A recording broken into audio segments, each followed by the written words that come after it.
Not a lot of talk about today, Joe, but we obviously have some big action coming up later this week. Apple earnings, Amazon earnings, and the jobs report. Yeah, I think there's a couple of places we could go with that. First of all, when you're looking at Apple, when you're looking at Amazon and the earnings, I think it's important to understand that we are seeing clear evidence right now that, in fact, what the consensus expectation is for how we come out of this earnings recession, which is very quickly, we take the shape of a V. We're seeing the evidence to suggest that that is real. The concern is that there would be a far longer malaise, that we would take the shape similar to the price correction of 2022, where it would take time to come out of the earnings recession. It would look like a U. But we are seeing the evidence that the earnings snapback is coming. It's real. I understand that multiple expansion is the headline when we look at so far performance year to date.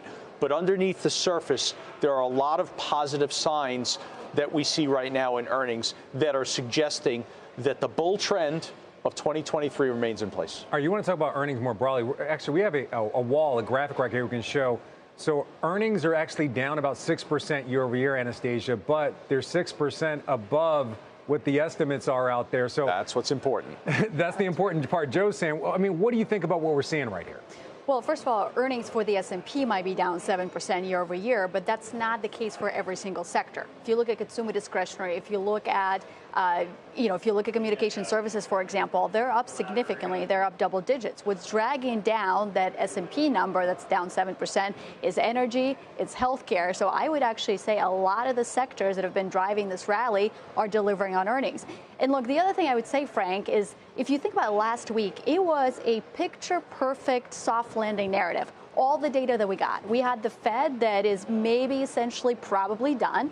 We've got the GDP growth that delivered 2.4% year over year, where everybody else was kind of expecting 0% coming into the year. Right. And then, the last thing we've got inflation. Core PCs, not even just talking about the headline, core PC is now down to 4.1%, better than consensus. So that is a picture-perfect soft landing. And then to Joe's point, the earnings estimates are actually starting to go up. Tech is higher now than what it was coming to the quarter. Communication services as well. So I think, to me, this rally is justified.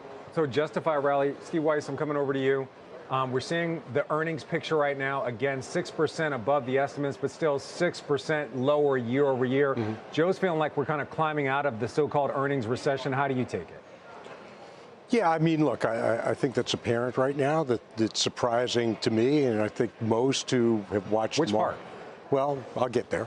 What's surprising to me, most who have watched the market. There's only 56 minutes left for years and years. So I know there'd be more if you didn't talk so long. But in any event, that the market or the economy has withstood such massive tightening and still has continued to produce. So I think that's what's interesting. And the only question is, will the reaction be delayed? I don't think so at this point.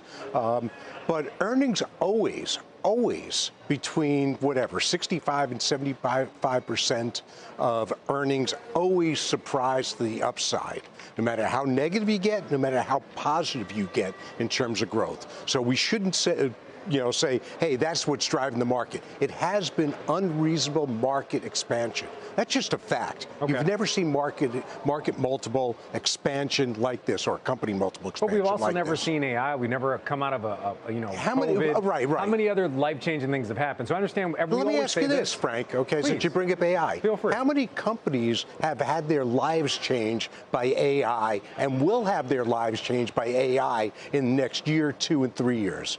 Well, 5? Can I answer that? Anastasia, jump in. Can I answer that? Well, first of all, if you look at Microsoft, for example, Microsoft thinks that their total addressable market is going to expand by 50%. No question, Microsoft. But Microsoft and its partners, and it's the other software companies, it's the semiconductors, the hardware.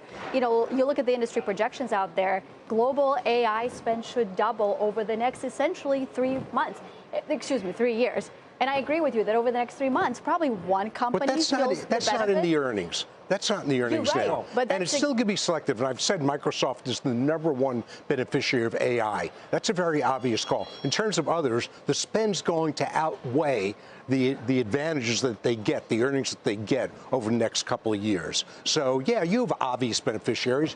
You have data centers. You have cloud companies, right? More computing power. You need more of that. But to say that that's the reason for the expansion that we've seen in multiples, I think is just misguided. If it is accurate, then that's a bubble.